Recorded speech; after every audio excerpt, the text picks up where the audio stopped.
India times news channel देख रहे आप सभी दर्शकों का बहुत बहुत स्वागत है। मैं हूं रमनदीप कौर। इस वक्त की बड़ी खबर आ रही है प्रयागराज से। क्या है पूरा मामला, देखने के लिए बने रहिए हमारे साथ। समाज सेवी जावेद पंप कैसे बने मास्टरमाइंड जावेद, कैसे चला जावेद के घर पर पीडीए का बिल्डोज़र, मकान हुआ ज़मीं दोस्त। अब मामला सामने आया है कि ये मकान जावेद का नहीं, जावेद की पत्नी के नाम पे था, जो कि उनके पिता ने उनको गिफ्ट किया था।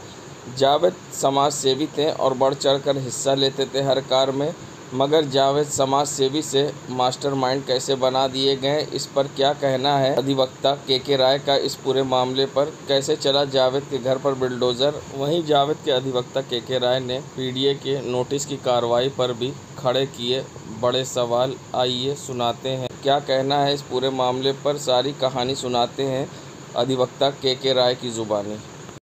के बहाने दूसरे के मकान को उन्होंने बुलडोज कर दिया है। जावेद मोहम्मद की पत्नी परवीन फातिमा के नाम वो मकान था, जो उनके पिता से गिफ्ट मिला था। और मुस्लिम पर्सनल के प्रॉपर्टी के नियमों के अनुसार अगर प्रॉपर्टी किसी महिला के नाम एक्सक्लूसिव ओनरशिप में है तो उसके हस्बैंड का उसका शेयर नहीं हो। सारे कागजात जो मेरे पास हैं उसमें मकान के मालिक के तौर पे परवीन फातिमा दर्ज है और नोटिस इन्होंने जावेद मोहम्मद को दिया है। जावेद मोहम्मद का वो मकान नहीं है। तो एक इस तरह के गैर कानूनी काम से एक भली गृहिणी को, महिला को और उनके छोटे छोटे बच्चों को उन्होंने रातों रात बेघर कर दिया है, जिसकी कोई भी कीमत कोई समाज नहीं दे सकता है। आज वो बच्चे आसमान के नीचे पड़े हुए सिर्फ इसलिए कि प्रयागराज विकास प्राधिकरण ने एक गलत मकान को, जो जिसको डिमोलिश नहीं होना चाहिए था, दूसरे उन्होंने जो नोटिस दिया है वो बैक डेटेड नोटिस है। उसमें उन्होंने 20 मई और 10 मई का जिक्र किया कि हमने उनको नोटिस दिया, अवसर दिया, ऐसा कुछ नहीं है। उन्होंने नोटिस सीधे सीधे 11 तारीख को 11 जून को उनके दरवाजे पर चिपका दिया, क्योंकि 10 जून के जुमे की घटना के बाद ये मास्टरमाइंड हुए, जिस पर कहा गया इनको। और पत्र याचिका में क्या मांग किया? मैंने रिट याचिका में मांग किया है कि उनके भवन का जो परवीन फातिमा का मकान है उसका पुनर्निर्माण हो और उसका पूरा करोड़ों रुपए उनको मुआवजा दिया जाए और विकास प्राधिकरण के अधिकारियों को निलंबित और दंडित किया जाए। अच्छा, इसमें जो रातों रात उनको बना दिया गया मास्टरमाइंड, इस पे क्या कहेंगे? जो पहले डीएम अधिकारियों के साथ बैठक करते थे, इलाहाबाद शहर की सारी अमन कमेटियों में, पीस कमेटियों में इनका नाम सबसे ऊपर रहता था।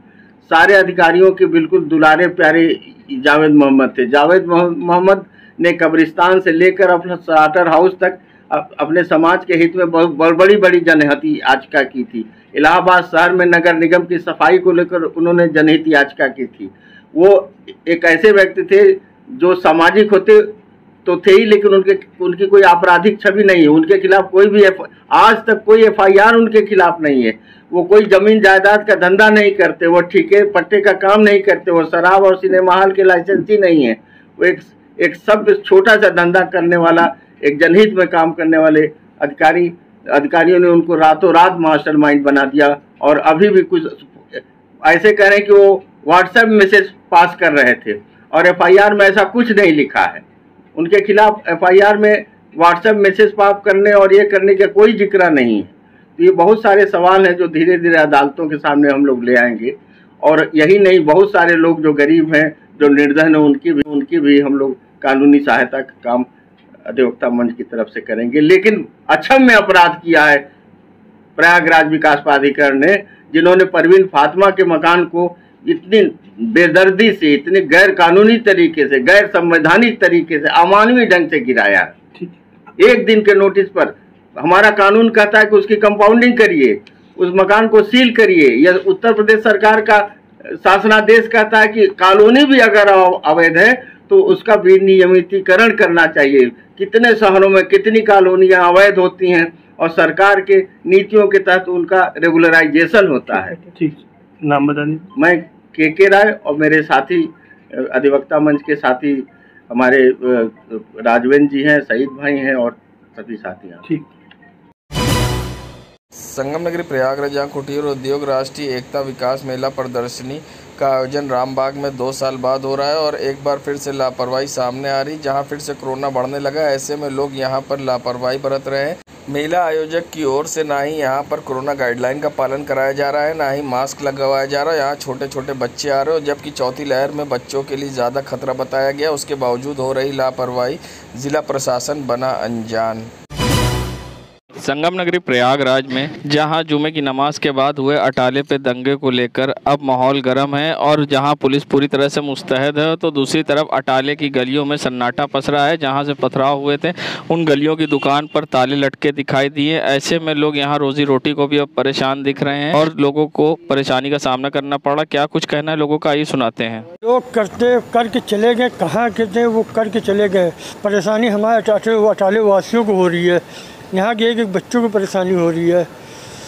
इतने डर और माहौल खौफ के माहौल में है सिर्फ कुछ नहीं, जो कि प्रशासन को पूरा सहयोग मिल रहा, फिर भी उसके बाद भी डर है। कहाँ से आए थे ये लोग, पत्थरबाजी हुई? सर ये जरासील में होता तो हमारे मोहल्ले खुद लड़के इतने उतारे थे, मारते गिरा के। जरासील में नहीं था हम लोगों को, और न हम लोग को मालूम था कि कोई यहाँ प्रोटेस्ट होने वाला है। यहाँ तो बहुत सारे जिम्मेदार लोग थे, अगर आप यहाँ इकट्ठा हो रहे थे तो ये तो जिम्मेदारों को सब बनता था ना, कि जो जिनको मालूम था प्रोटेस्ट होगा तो उनकी जिम्मेदारी थी कि वो रुकवाते। 200 लड़के मोहल्ले के इकट्ठा करते, मारते गिरा के लोगों को। तो ज़्यादातर लोग यहाँ ताला लटका है, लोग दिख नहीं रहे कहाँ? नहीं सब हैं सर, घर ही में है सब, मतलब नहीं है, सब डर खौफ के माहौल में है, सब हैं, कोई गया नहीं है। तो कितना इससे पहले कभी इस तरह से बंद सन्नाटा? कभी नहीं सर, कभी नहीं, पहली बार न डर को खौफ का माहौल देखा। खाने पीने की समस्या कुछ नहीं, सब कुछ मिला ना, प्रशासन रोक भी नहीं, जिसको जहाँ जाना दवा वो लेने का जाए आए, कोई दिक्कत नहीं। तो दुकानें यहाँ बंद हो गई, उससे अब ये दुकानें तो बहुत बंद है, नुकसान तो है तो ही, सब हर रोज़मर्रा वाले हम लोग की बहुत ज़िंदगी ख़राब हो रही है। मगर अब ये कि प्रशासन को ज़्यादा शासन दे, खुलवाना चाहिए दुकानें। संगम नगरी प्रयागराज जहां अटाले में हुए दंगे और जुमे की नमाज के बाद बवाल को लेकर पुलिस ने मोहम्मद जावेद उर्फ जावेद पम को मास्टरमाइंड बताया है और पुलिस ने जावेद को हिरासत में लेकर न्याय की अभिरक्षा में भेज दिया है। और ऐसे में जहां उनके घर पर रविवार को मकान जमींदोज किया गया और बुलडोज़र द्वारा कार्रवाई की गई, ऐसे में अब उनकी बेटी सुमैया फातिमा का बयान आया है। उन्होंने अपने पिता के बारे में क्या कुछ कहा है और किस तरह से पिता को बेगुनाह बताया है, आइए सुनाते हैं सारी कहानी सुमैया फातिमा की ज़बानी। हमारे पिताजी को तो एकदम से फ्रेम करा गया है अचानक से, क्योंकि इससे पहले कभी उनका किसी चीज़ में नाम भी नहीं था, जैसे उन्होंने बताया। और हमारे अब्बू हमेशा से प्रशासन के हमेशा कोऑपरेटिव रहे हैं, मतलब कभी ऐसा नहीं हुआ है कि उनको किसी भी चीज़ के लिए पकड़ा गया हो, या फिर कभी किसी चीज़ में उनका नाम भी नहीं रहा है, बल्कि वो हमेशा साथ में रहे। और ऐसा भी रहा है कि अक्सर एसपी लोग हमारे घर भी आए, चाय वाय भी पिए हैं, लेकिन अचानक से उन लोग ने एकदम से रंग बदल लिया अपना और अब्बू पे अचानक से कार्रवाई कर दी एक दिन में। इससे पहले ना ही कभी कोई खबर दी और ना ही हमारे घर के बारे में भी कभी किसी ने। उस दिन ये वहाँ गए थे? नहीं, वो उस दिन पूरे दिन घर में थे, घर के पास वाली मस्जिद में नमाज़ पढ़ा था और आकर हम ही लोग के साथ सब लोग ने साथ में खाना खाया था। शाम में वो नमाज़ पढ़ने गए थे मगरिब की, फिर उसके बाद वो आने में थोड़ा देरी हुई थी। उसी वक्त पुलिस आई और उनको घर के बाहर आके खड़ी होकर ये पूछ रही थी जावेद साहब को भेजिए, तो वो घर पे नहीं थे। तो हम लोग ने बोला कि वो घर पे नहीं है, तो हम लोग को मुस्कुरा के देख कर कह रहे हैं कि नहीं देखिए होंगे, वो घर पे होंगे। फिर उसके बाद जो है कह रहे हैं कि हमारी उनसे बात हुई, बाकायदा फ़ोन घर पे था, वो मतलब झूठ बोल रहे थे साफ साफ। फिर उसके बाद जो है अब्बू उसी वक्त आ भी गए, क्योंकि वो पास ही वाली मस्जिद में गए थे, पूरे दिन घर ही पे थे, फ़ोन छोड़ कर गए थे, बगल वाली मस्जिद तक जाना था। आए तो उन्होंने बोला कि आपको एसओ साहब बुला रहे हैं कोतवाली पुलिस थाने से। तो अब्बू ने बोला ठीक है रुकिए हम आ रहे हैं। तो अब्बू अंदर आए, अब्बू क्योंकि चप्पल में गए थे, घर के पास ही जाना था, तो अंदर आए, उन्होंने शूज़ पहना, उन्होंने पानी पिया और फिर उसके बाद वो उनके साथ जो है अपनी स्कूटी से चले गए। फिर आप लोगों को कब लेकर के गई पुलिस? हम लोग को उनको क्या कह रही थी? वो 12:30 बजे करीब रात में पुलिस आई हमारे घर में और हमने दरवाज़ा खोला। हमें लगा कि हो सकता है अब्बू को छोड़ने आए हों या फिर कुछ भी हो, अब्बू को लेकर आए हों। तो हमने दरवाज़ा खोला तो लेडीज़ पुलिस थी और पीछे मेल पुलिस थी। वो लोग दरवाजे से अंदर आने लगे। हम खड़े थे पीछे, दरवाजे के जो एरिया होता है वहाँ पे हमारी अम्मी खड़ी थी। उन्होंने बोला आप बेटी हैं? हमने बोला हाँ हम बेटी हैं। पीछे अम्मी थी, उन्होंने बोला कि वो कौन है? हमने बताया बीवी हैं। तो उन्होंने बोला चलिए आप लोग को साथ में चलना है पूछताछ के लिए। उस वक्त ऐसा लगा कि अब्बू को अभी लेकर गए थे, हो सकता है कुछ अब्बू के बारे में पूछना हो, क्योंकि अब्बू को कभी ऐसे लेकर नहीं गए, पूछताछ के लिए ले जा रहे हैं, अब्बू ही के पास ले जा रहे होंगे। पूछा कहाँ ले जाना है, तो अम्मी उतनी देर में जल्दी से कि अब्बू वहाँ पे चले गए। हम लोग एकदम हड़बड़ा गए कि क्या पूछने ले जा रहे हैं। अब्बू अभी थोड़ी देर पहले गए थे, कोई खबर नहीं पहुँच रही थी हम लोग तक अब्बू की, तो हम लोग उनके साथ चले गए। हम और मेरी अम्मी सिर्फ गए, क्योंकि हम ही लोग ने दरवाज़ा खोला था, तो हम ही लोग को सिर्फ लेकर गए। घर में बाकी लोग उस वक्त थे, और हम लोग को ले जाकर वहाँ पे बैठाकर हम लोग से उन्हीं आंटी ने सवाल करा जो लेने आई थी। कहीं थी कि मैडम को सवाल करना है, और वही मैडम थी जिनको सवाल करना था, सुमैया फातिमा। अटाले में जुमे की नमाज के बाद हुए बवाल के बाद एडीजी जोन प्रयागराज का बयान आया था, जिसमें एमआईएम, सपा व अन्य पार्टियों के नाम बताए गए थे और कार्रवाई की बात की गई थी। जिसके बाद एमआईएम के प्रवक्ता फरहान ने बड़ा दावा किया है। क्या कुछ कहा है फरहान ने, हम वो भी सुनाएंगे। पहले हम आपको सुनाते हैं क्या कुछ कहा था एडीजी जोन प्रयागराज ने, फिर सुनाते हैं क्या कहा एमआईएम प्रवक्ता फरहान ने। करने वाले थे, उसमें जो मस्जिद अटाला के पेशे इमाम का नाम आया है, एआईएमआईएम और सपा के कार्यकर्ताओं के नाम आए हैं। साथ ही जो लेफ्टिस्ट ऑर्गेनाइजेशन है जैसा आइसा, इसके भी कुछ लोग जो पहले भी आंदोलन में जो सीए के विरुद्ध हुआ था उसमें एक्टिव रहे थे, उनके भी नाम आए हैं। तो इन सभी पर कार्रवाई की जा रही है। उसके में ये उपलब्ध करा देता है कि आपकी दंगे में आपके जिलाध्यक्ष की, आपके युवा नेता की भूमिका थी, तो हम शपथ पत्र देंगे कि शपथ पत्र के आधार पर जो इस देश में आतंकवादियों के साथ भूमिका निभाई जाती है, जो उन्हें सज़ा दी जाती है, जो दंड होता है, वो दंड हमारे जिलाध्यक्ष और हमारे युवा नेता को दिया जाए। इस बात की हम खुद मांग करेंगे, पहली चीज़। दूसरी, हम हाई कोर्ट के रिटायर्ड जज से इस घटना की जांच की मांग करते हैं कि एक कमेटी उनकी अध्यक्षता बना के इस घटना की जांच की जाए। इसमें काफ़ी गंभीर लोग संलिप्त हैं जिनके नाम चौंकाने वाले होंगे। दूसरी चीज़ कि एक उच्च स्तरीय एसआईटी कमेटी का गठन हो और इस घटना में संलिप्त लोग सामने आए, जिसका दूध का दूध और पानी का पानी हो जाए, और बेमतलब का जो एमआईएम पार्टी का नाम बदनाम किया जा रहा है समाजवादी पार्टी द्वारा, भारतीय जनता पार्टी द्वारा, इनके चेहरे आईने की तरह साफ हो जाएंगे। संगम नगरी प्रयागराज में जहां जुमे की नमाज के बाद हुए बवाल को लेकर जहां पीडीए ने सख्त कार्रवाई की है और पुलिस प्रशासन की मौजूदगी में पीडीए ने जावेद पम, जिसको पुलिस ने मास्टरमाइंड बताया है इस पूरे घटना का, उनके घर पर बुलडोजर चलाकर मकान को ध्वस्त कर दिया गया है। जावेद पम के बुलडोजर घर पर चलने के बाद अब लोगों में दहशत का माहौल है। ऐसे में अटाले क्षेत्र के दुकानदार अपनी दुकान खाली करते दिखाई दिए। जब उनसे बात की गई तो उनका कहना था उनको कोई नोटिस तो नहीं मिली है, मगर भारी नुकसान न हो इसलिए एहतियातन वो खाली कर रहे हैं। सभी दुकानदार खाली कर रहे हैं, देख के हम भी खाली कर रहे हैं। अब हम नोटिस वगैरह अभी कोई नोटिस नहीं मिली हम लोग। इसलिए दुकान हटा रहे हैं कि एक माहौल बना है कि इधर की दुकानें तोड़ी जाएंगी, जबकि ये जगह जो है स्कूल कैंपस में आते हैं। तो क्या आप लोग को नोटिस मिली है? सर हम लोग को नोटिस, अगर नोटिस शायद प्रशासन की तरफ से या नगर निगम की तरफ से आई भी होगी तो वो स्कूल में आई होगी। हम लोग को स्कूल को क्यों आई होगी सर? वो क्योंकि स्कूल कैंपस की जगह है ना ये। अच्छा। हम लोग किराएदार हैं, हम लोग को अगर मिले ना मिले शायद उनसे क्या आप लोग इसका रेंट स्कूल को देते हैं? जी सर, ये सारा स्कूल में रेंट जाता है। ये मजीदिया इस्लामिया इंटर कॉलेज और उन्हीं का ये पूरा है जगह। अगर ये मानिए खुदा न खास्ता टूटता भी है तो हम लोगों को भारी नुकसान हो जाएगा। हालांकि ये अथॉरिटी यहाँ तक की है, पीछे इस्लामिया के उस तरफ के जो हिस्से हैं वहाँ पर गेट के बगल के साइड से वो अवैध बने हैं, रोड पर बने हुए हैं, लेकिन एक माहौल ऐसा बना है कि शायद हम लोग की भी दुकानें टूटे, तो एहतियातन हम लोग हटा रहे हैं। हालांकि प्रशासन की तरफ से कोई ऐसा कुछ नहीं हम लोग को पता चला है, लेकिन सिर्फ एहतियातन हम लोग हटा रहे हैं। संगम नगरी प्रयागराज जहां कांग्रेस नेताओं के खिलाफ ईडी की कार्रवाई का मामला आया है सामने। ईडी की कार्रवाई पर भड़के कांग्रेसी प्रयागराज के स्थानीय कांग्रेस नेता ने जारी किया विवादित पोस्टर में राहुल गांधी, सोनिया गांधी पर लगी तस्वीर। पोस्टर में लिखा, अच्छा हो बुरा हो साबित करना भाजपा की पुरानी आदत है। 1960 के दशक की फिल्म काजल फिल्म का गाना अच्छे को बुरा साबित करना भाजपा की पुरानी आदत से भाजपा साधा निशाना।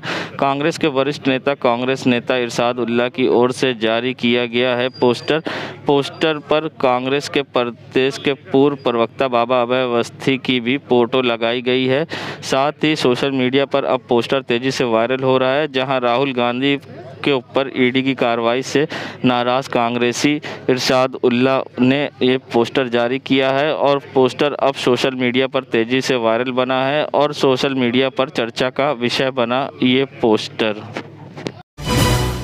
संगम नगरी प्रयागराज में जहां भोर एक सृजन संस्था रंग मंडल की ओर से 10 दिवसीय गर्मी को देखते हुए कार्यशाला का आयोजन किया गया, जिसमें 10 दिवसीय कार्यशाला में संगीत, शास्त्रीय संगीत व नृत्य, राजस्थानी, हरियाणवी, महाराष्ट्री, लावणी के साथ ही उत्तर प्रदेश पूर्वी लोक पारंपरिक नृत्य बच्चों को सिखाया जा रहा है। इसमें 3.5 साल से लेकर 25 साल के बच्चों को यहाँ पर नृत्य सिखाया जा रहा है। है भोर एक सृजन संस्था में मैं यहाँ पे नृत्य प्रशिक्षिका हूँ। और भोर की जब ये बात चली थी कि यहाँ पर लोक नृत्य सिखाना है तो बहुत ही हर्ष हुआ हमें, बहुत ही उत्साहित थी मैं, क्योंकि जो हमारी जो पारंपरिक विधा है वो लुप्त होती जा रही है। वो western dance, hip hop dance ने बहुत सारी जगहें ले ली हैं और हमारा उद्देश्य है और जो सरकार का उद्देश्य है कि हमारी जो पुरातन परंपरा है, जो लोक परंपरा है, उसको फिर से वापस लाना। इसीलिए मैं इस कार्यशाला में भारत के विभिन्न प्रांतों के नृत्य सिखा रही हूँ, जिसमें से एक मैंने ट्रेडिशनल जो पारंपरिक नृत्य है राजस्थान का चौमासो नृत्य मैं सिखा रही हूँ। साथ ही साथ हरियाणा नृत्य है जिसमें कि गुगा धमोड़ा एक स्वांग नृत्य है ये।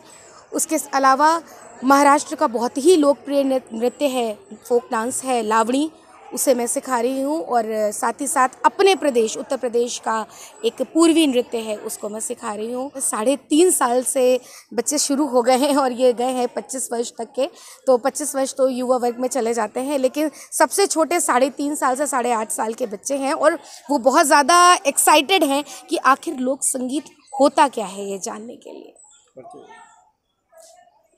परिचय, मेरा नाम कृति श्रीवास्तव है और मैं भोर एक सृजन संस्था की उपाध्यक्ष भी हूँ और साथ ही साथ यहाँ पर फोक डांस के नृत्य प्रशिक्षिका भी हूँ। मेरा नाम कृति श्रीवास्तव है, भोर एक सृजन।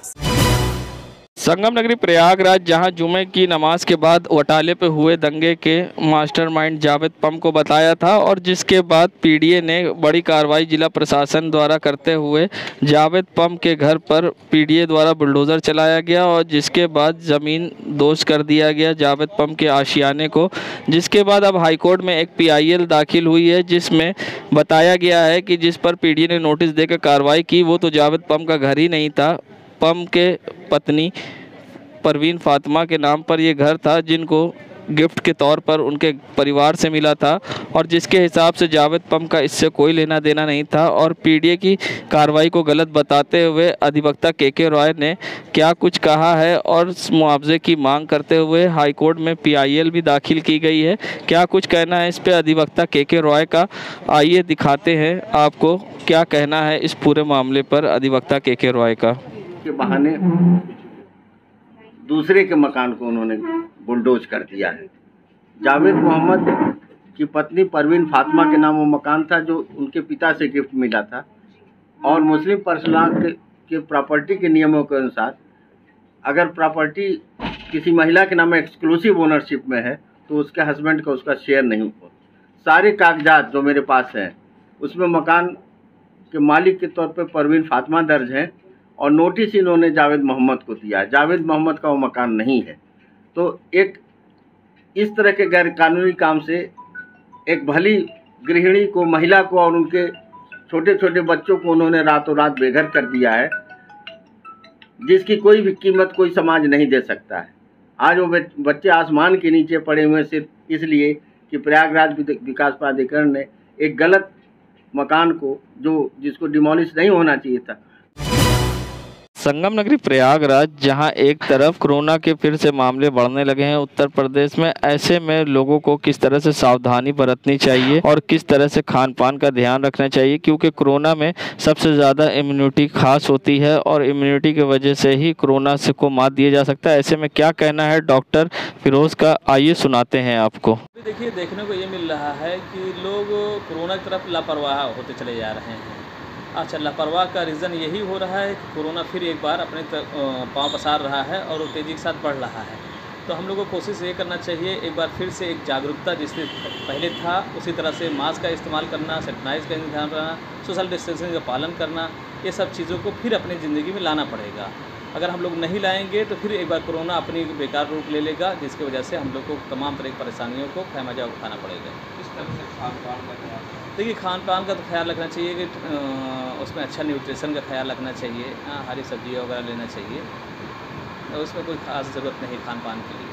इसमें इम्यूनिटी बढ़ाने के लिए किस तरह के पौष्टिक आहार लेना चाहिए? देखिए, इम्यूनिटी बढ़ाने के लिए सबसे अच्छा दूध है, अंडा है, हरी सब्जियां हैं, इस तरह की चीज़ों को लेना चाहिए। और गिलाय है, तुलसी है, इस तरह की चीज़ें लेने से हमारी बॉडी इम्यून सिस्टम डेवलप करती है, मजबूत होती है, वायरस लड़ने में क्या करती है उसके सक्षम होती है। अच्छा। मैं डॉक्टर फिरोज़, गौस हॉस्पिटल, करैली, गौस नगर, इलाहाबाद।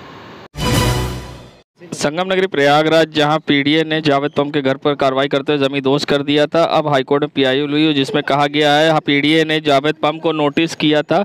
वो जावेद पम का घर नहीं, उनकी पत्नी का था, जो कि उनको ससुराल से तोहफे के तौर पर मिला था। ऐसे में अब कांग्रेस नेता नफीस अनवर का इस पर क्या कुछ कहना है, आइए सुनाते हैं आपको। उसके बाद कहा जा रहा है कि वो मकान जावेद पम का नहीं, उनकी पत्नी के नाम पर था और पीडीए ने नोटिस जावेद पम को दी थी। क्या कहेंगे, किस तरह से देखते हैं? देखिए, सबसे पहले हम बात करेंगे उन पत्थरबाजों की जिन्होंने पत्थर चलाकर पूरे शहर का माहौल ख़राब करने का काम किया है। निश्चित तौर पर ये जो घटना हुई है वो दुर्भाग्यपूर्ण है और प्रशासन ने जिस समझदारी से काम लिया है उससे शहर कहीं न कहीं बचा है। रही बात मकान ढहाने की, तो निश्चित तौर पर इस देश के अंदर कानून है, कोर्ट है, उसके माध्यम से प्रदेश सरकार को चाहिए था कि कानून के अंतर्गत जो दोषी हैं उनके खिलाफ़ कार्रवाई करना चाहिए। बहुत सारे ऐसे केसेस हमारे सामने आए हैं और पूरे समाज के सामने आए हैं कि दोषी करार दिया गया, जेल गए और कई साल बाद वो निर्दोष कोर्ट से साबित हुए हैं। तो जब तक कोर्ट का कोई फैसला ना आ जाए तब तक किसी भी प्रकार का प्रदेश सरकार का निर्णय इस तरीके का करना, मकान को ढा देना या ज़मीन दोष कर देना, ये निर्णय मेरी तरफ से तो बिल्कुल नकारा जा सकता है। कह रहे हैं कि गैर कानूनी, और हमने कहा भी कि कोर्ट के आदेश का पालन करना चाहिए। इस देश के अंदर कोर्ट है, कानून है, संविधान है। संविधान के अंतर्गत जो दोषी हैं उनके खिलाफ़ कार्रवाई होना चाहिए और जब तक दोष न साबित हो जाए तब तक इस तरह की कार्रवाई नहीं करनी चाहिए। और जहां तक जावेद अहमद का सवाल है, तो जावेद अहमद साहब का कोई मकान था ही नहीं, उनकी पत्नी का मकान था, उसको ढाया गया है। उसी को लेके एक आज हाई कोर्ट में याचिका भी दायर हुई है और याचिका में जज ने फैसला भी किया है कि गैर कानूनी तरीके से मकान को ढाया गया। संगम नगरी प्रयागराज की एपीजे अब्दुल कलाम चौराहे का नज़ारा है, जो कि पुराने शहर से सिविल लाइन को जोड़ने वाला मुख्य मार्ग है। यहाँ से लोग डेली हज़ारों लोग आते जाते हैं, मगर यहाँ अक्सर ट्रैफिक सिग्नल बंद होता है, जिससे चारों तरफ से लोग आते जाते हैं, जिससे किसी समय बड़ी दुर्घटना हो सकती है। यातायात विभाग की लापरवाही के कारण यहाँ बंद पड़ा ट्रैफिक सिग्नल बड़ी दुर्घटना को दे रहा दावत। जिम्मेदारों की लापरवाही आई सामने, जिम्मेदार बने अनजान। संगम नगरी प्रयागराज कहने को तो स्मार्ट सिटी है, मगर हकीकत कुछ और है। स्मार्ट सिटी प्रयागराज की सड़कों पर अक्सर दिन के उजाले में जलती रहती हाई मास्ट लाइट व स्ट्रीट लाइट, जिससे लाखों रुपए की बिजली बर्बाद होती है। जहां दूसरी तरफ बिजली उत्पादन की समस्या बताते हुए अघोषित बिजली कटौती होती, जिससे लोग बेहाल हैं गर्मी में। और दूसरी तरफ नगर निगम की लापरवाही के कारण दिन के उजाले में जल रही street light, high mast light, नगर निगम बना अनजान।